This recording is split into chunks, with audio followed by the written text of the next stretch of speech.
So this meditation is a chance to contemplate what the benefits of relying on a spiritual friend, a virtuous friend or guru, as we use these different synonyms for the same meaning. So what are the benefits?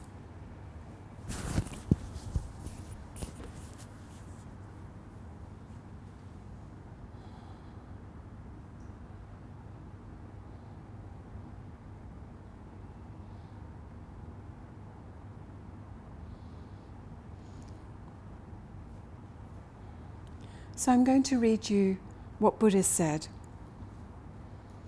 in the Sutra of Showing the Tathagata's Inconceivable Secret.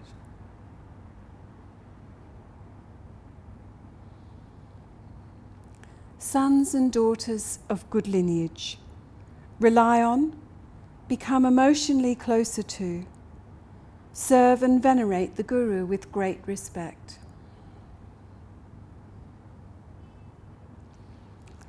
If you do so, your thought will be virtuous through hearing virtuous teachings, whereby your practice as well will be virtuous.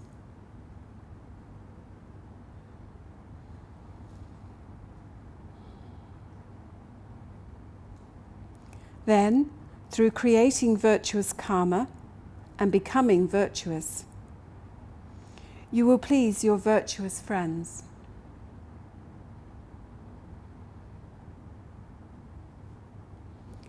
You will also not bring suffering upon others and yourself, because you will not create non-virtuous karma, but will only cultivate virtue.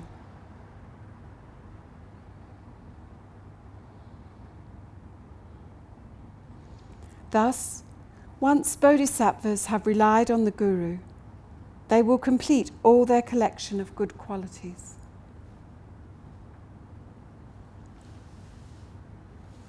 So spend a few minutes contemplating this.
So Lama Tsongkhapa in the Lamrim Chenmo lists 8 benefits of correctly devoting to a guru.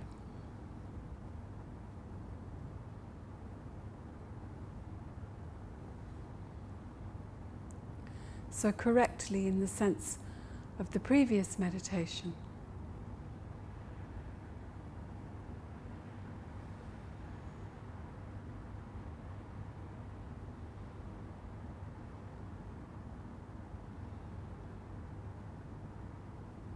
The benefits of seeing the Guru as Buddha. And these benefits come about if we're correct by having the attitudes of the student that we talked about earlier, about being non-partisan, intelligent and diligent.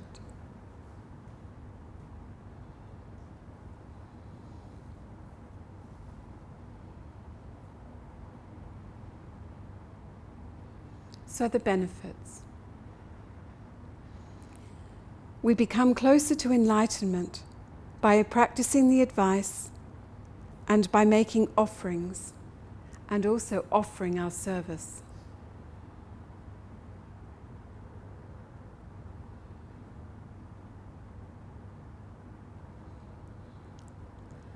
So we don't become closer to enlightenment because the guru, the spiritual teacher, needs some of these offerings. That's not the point. It's more that this gives us an opportunity to develop merit and to reduce our afflictive emotions. So our thoughts and actions become virtuous.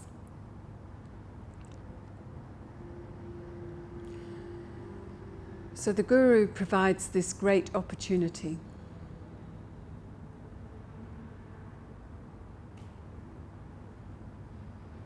By being the focus, but not for any benefit of themselves.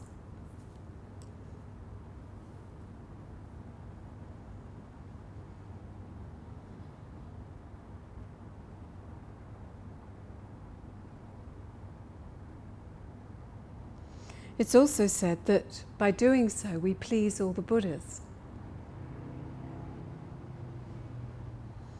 So this is because pleasing our Buddha, pleasing our guru is the same as pleasing the Buddhas.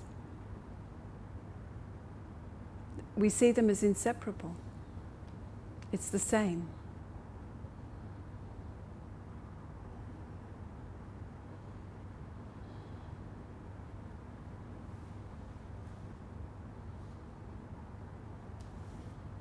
Again, the Buddhas don't need pleasing from their own side. But they're pleased because they can see our development. Because they see us as the actions that we're doing as leading to our happiness and the happiness of others. So this is what pleases the Buddhas.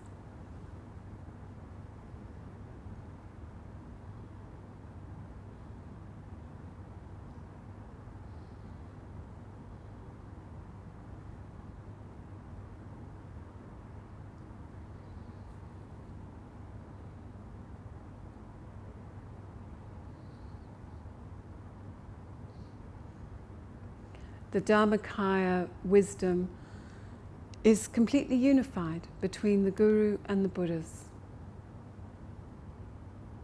There's no separation.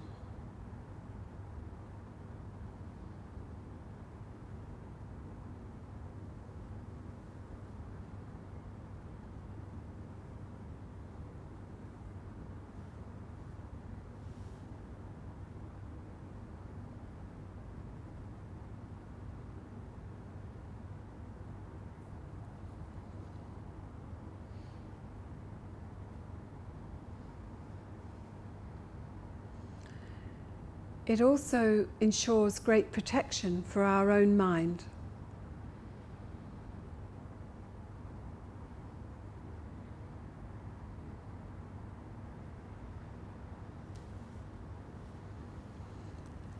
Sometimes we meet really negative circumstances, or even people that are harmful, or would try and move us away from our virtuous way of being. They would try and entice us away from that. But if we're relying on a spiritual teacher, a spiritual friend, our mind's protected.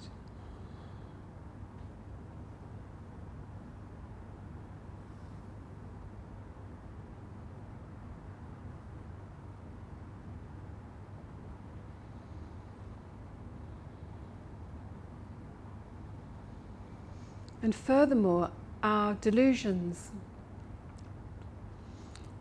and all our negative actions won't overpower us.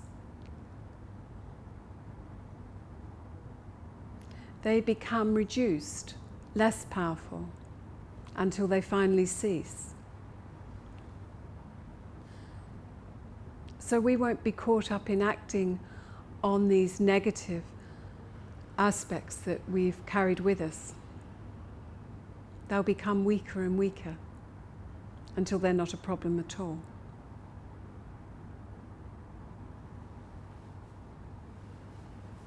All these negative imprints just reduce and reduce till they cease altogether.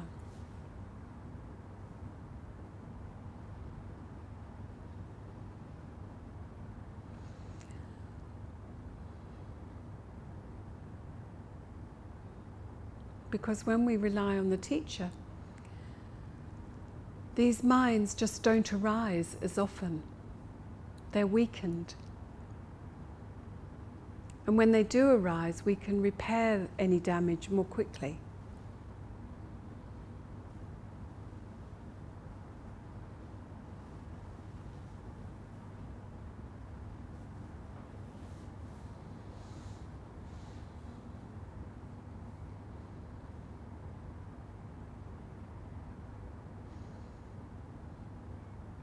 And again, by correctly devoting ourselves, all our good qualities start to increase and build upon them.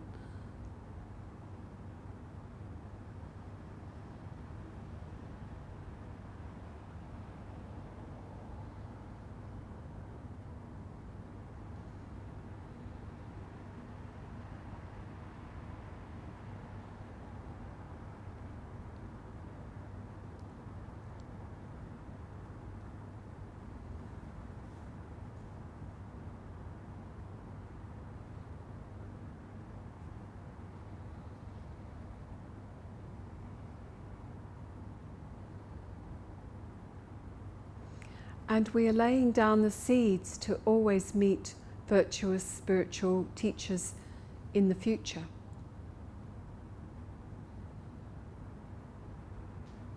If we have this opportunity in this life and we use it correctly, then this is increasing our opportunity to meet this experience again, to go forward in our next life.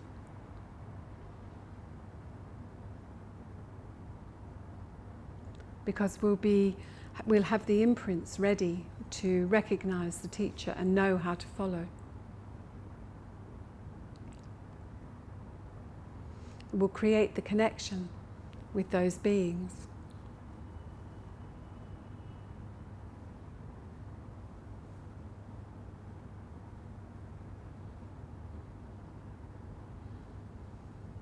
So this is really tremendous opportunity.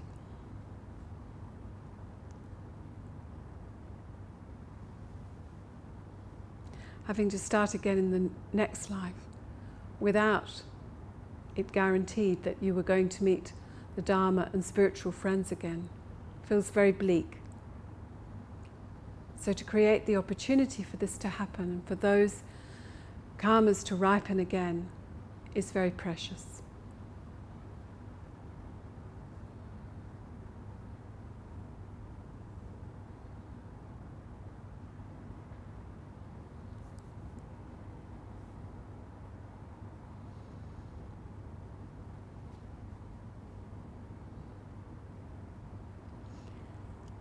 By respecting and serving our teachers, we exhaust karma that would otherwise lead to really negative outcomes, really heavy circumstances, such as rebirth in the lower realms.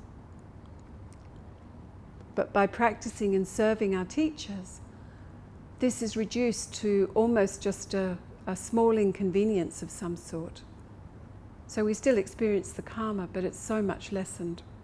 The power is gone, and we're not thrown into the lower realms or really heavy, dark experiences.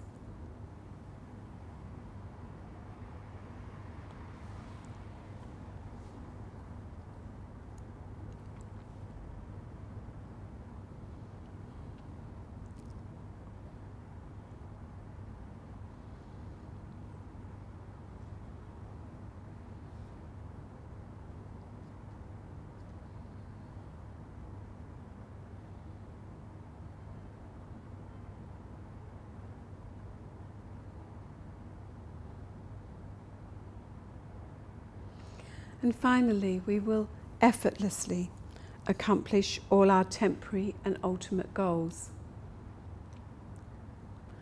So not only will we get there in the end, but this process will happen much more effortlessly.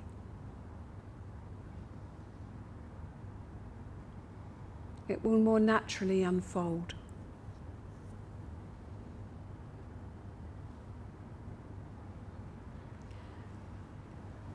And maybe you've even had some minor experience that you can understand this by. If you've been around a high teacher, maybe they're not your personal guru, but the wish to benefit and to serve and to follow their example, somehow you're carried along in this positive way. So you might have had that experience, just a taste of that effortlessness.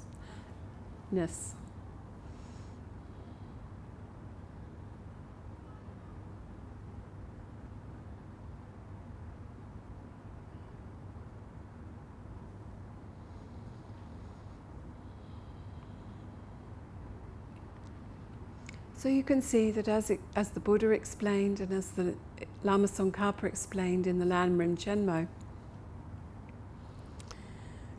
we obtain virtue through respecting and serving the teacher with our thoughts and practice. And with this virtuous mind and action, we create further virtue. And we have the merit that can then accomplish our own welfare and that of all sentient beings.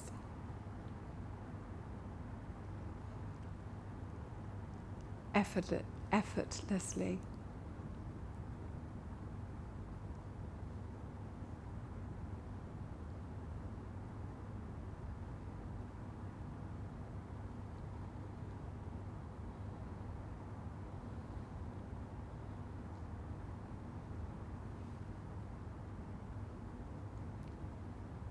So we attain all the merit that's required to reach enlightenment and all the wisdom that's required to have this state of mind and omniscience.